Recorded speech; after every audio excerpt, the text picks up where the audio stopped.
Welcome to a voyage of discovery and abundance, the richness, the diversity, the often surprising nature of living with the land. Our journey begins as dramatic and sudden changes are sweeping over the land. The approaching storm may seem violent and destructive to us, but to nature, it's a new beginning in the cycle of life.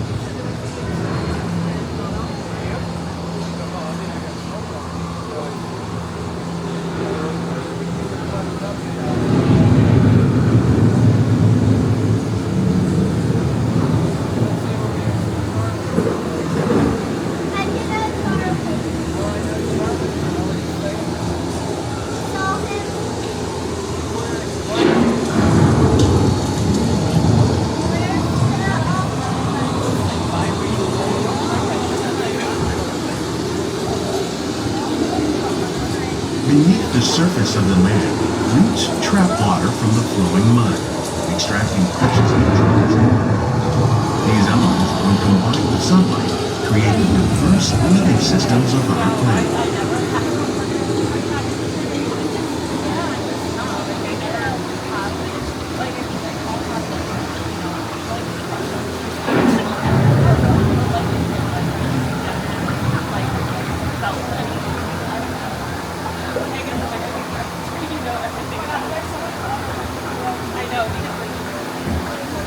One of those living systems is the rainforest, home to the most amazing concentration of life on our planet. These dense and beautiful forests cover only a tiny portion of the Earth's surface, but they contain more than half of its plant and animal species. Rainforests are also extremely rich and productive living systems, providing us with oxygen, food, medicines, and other elements essential to our lives.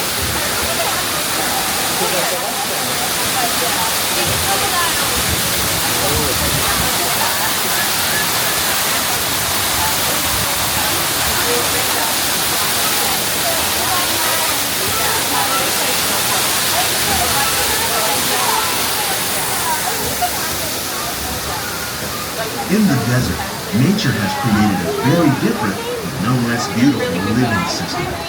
And while this arid landscape may seem lifeless, it is very much alive. The plants and animals that have learned to survive in these harsh conditions make use of what little water they can find and avoid the scorching rays of the relentless sun.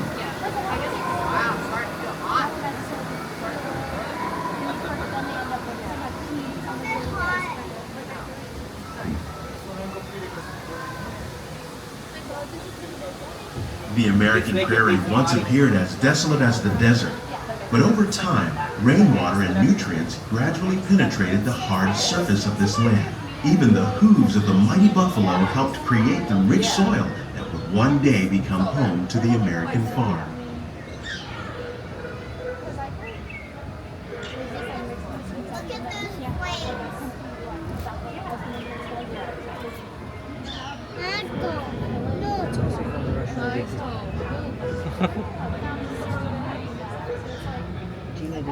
Chicken from the restaurant.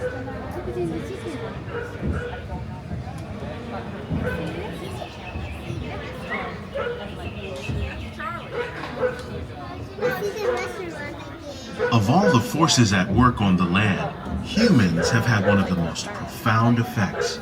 The need to produce food for a growing world led to the enormous use and sometimes overuse of the land. In our search for more efficient ways to grow food, we often fail to realize the impact of our methods.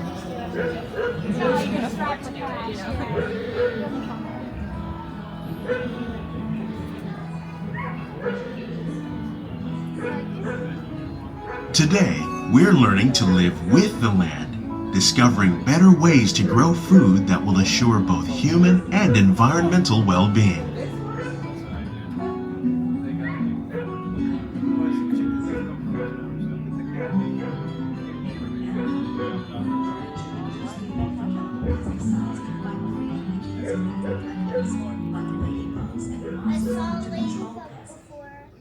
In the farmlands across America, we're learning that by plowing under vegetation containing natural fertilizers, we can enrich the soil without the use of chemicals.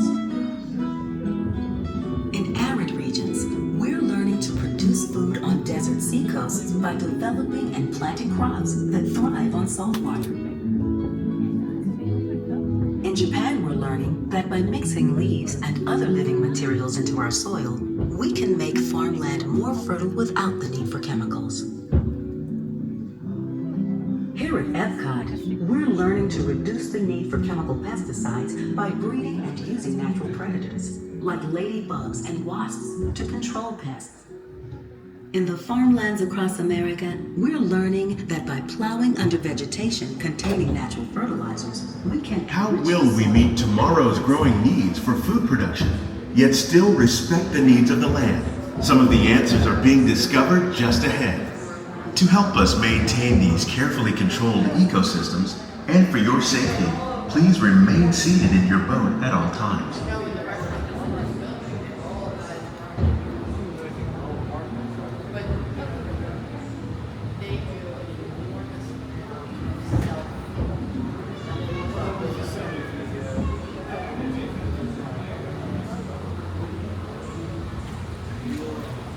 Welcome to our living laboratories, where scientists from EPCOT and the U.S. Department of Agriculture are exploring innovative ways to produce bountiful harvests now and into the future.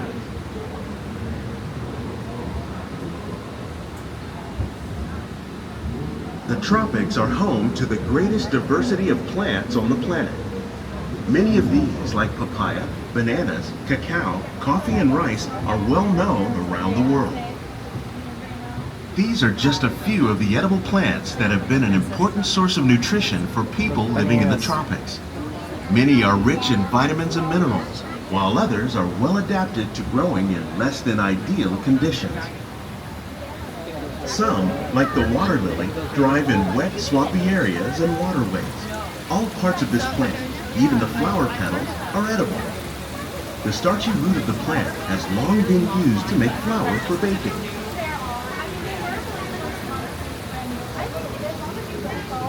One day, many of these lesser-known tropical plants may be as important as the bananas growing on both sides of the boat.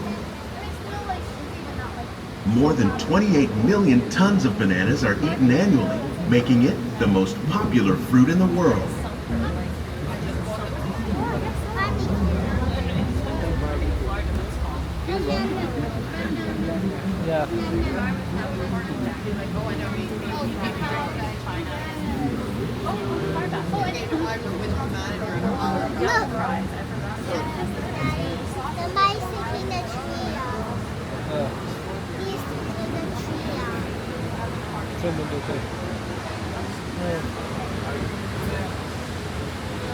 When we mention farming, you probably don't think of fish.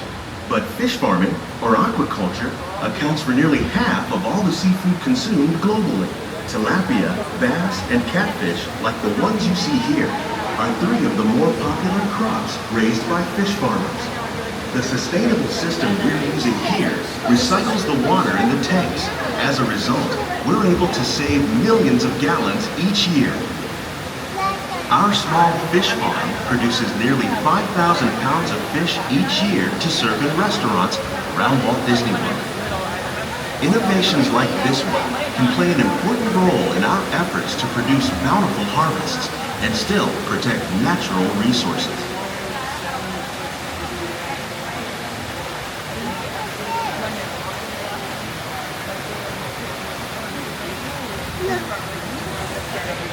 Big shrimp.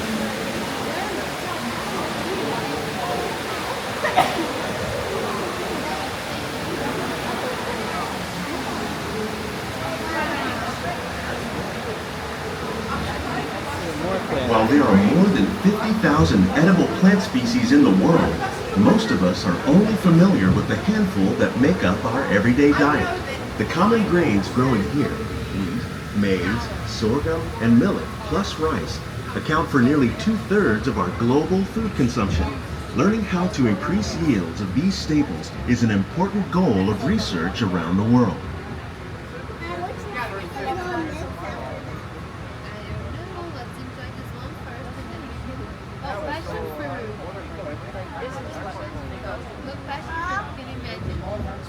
These plants are definitely on their way up. Innovative growing techniques like these increase yields while more efficiently using resources like water, fertilizer, and pesticides. Another innovation at work here is our integrated pest management program. By populating our greenhouses with beneficial insects that prey on harmful pests like aphids and flies, we are significantly reducing our reliance on conventional pesticides. We're growing these crops using our nutrient film system. This technique precisely controls and recycles water and nutrients. With it, we can produce over 27,000 heads of lettuce a year in this one small area.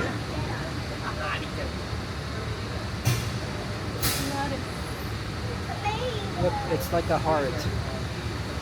Or no, it's Mickey Mouse head. You see Mickey head? What? It's the Mickey head. You see the green part? Yeah. Look at that. It's the Mickey Mouse. Some of our best ideas have been inspired by nature, like these fruit and vegetable trees. By growing these ground plants vertically, we can increase yields and better control diseases. These crops taste as good as they look. In fact, we serve more than 15 tons of produce from our greenhouses in restaurants here at the land every year. It's snake board. What's that right here?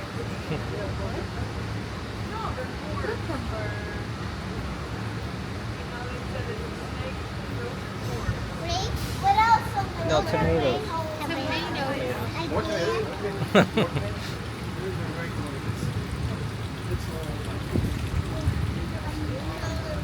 Oh, so fresh.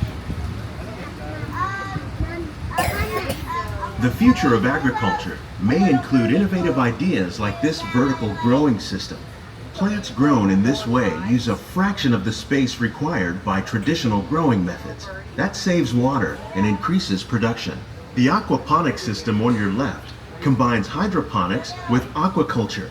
The fish provide a natural source of fertilizer for the plants, and the plants help keep the water clean for the fish. It's another great way to produce more while using less. In our lab, EPCOT scientists are working with the U.S. Department of Agriculture on a number of innovative projects. The goal of these efforts is to produce higher yielding and better quality plants.